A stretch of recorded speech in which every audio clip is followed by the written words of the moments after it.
Out with a bang. I've decided to kill myself.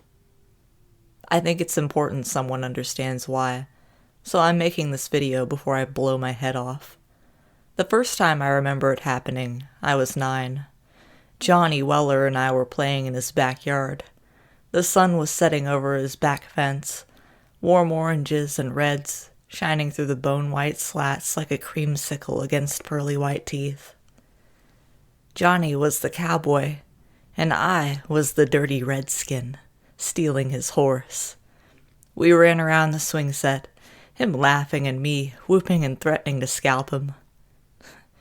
When he tripped, I ran to where he laid in the dirt, scooping up a handful of air, pointing my finger at his nose and proclaimed, "I got your gun now! Bang!"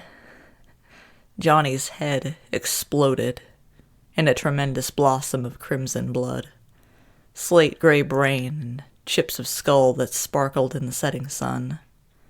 My hand fell to my side, and I stared, open-mouthed, unable to understand what just happened. Someone was screaming.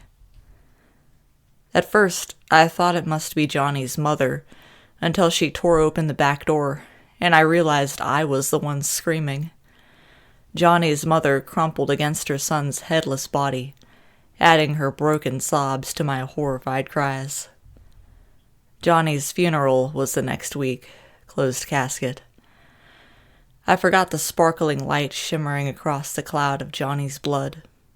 I forgot Johnny's mother ragdolling my little body, begging me to tell her what happened to her son. I forgot the sheriff telling my mother Johnny was hit by a falling bullet, one of 26 cases each year.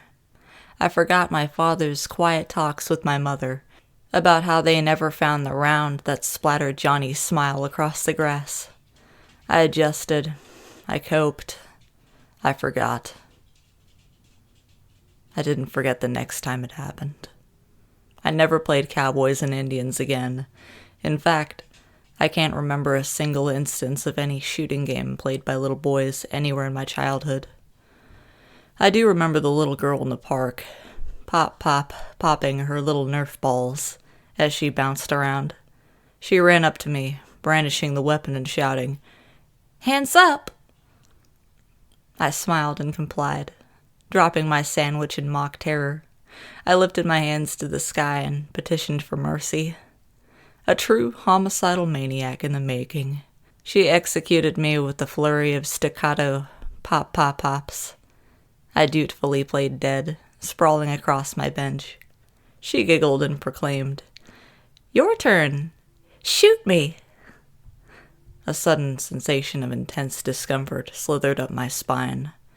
I thought of flowers, glittering crimson roses, wet with morning dew. She eyed me impatiently, apparently convinced she might have to nerf me once more to provoke a response. I lifted my finger weakly, pointed at her, and whispered, "Bang." This time, I wasn't the one screaming. Her mother cradled her baby's dismembered limbs, frantically clutching an arm, then a leg. I had pointed my finger at the little girl's belly button. The moment the word left my lips, she ruptured like a water balloon filled with punch and soaking bits of crimson-colored fruit. Johnny Weller's decapitated body filled my vision, the slow red of sunset sliding down the front of his striped shirt. I ran. I can't do this anymore. I got pissed at Laura yesterday and put my finger in her face to tell her off. I didn't even say it. I couldn't bring myself to sop my girlfriend's brains off the kitchen floor.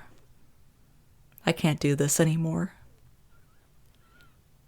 All I have to do is put my finger against my temple and say it. At least I'll go out with a bang.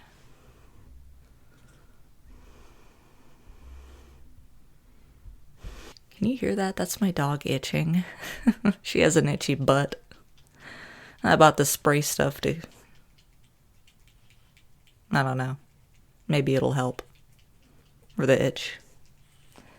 Dear, can you just...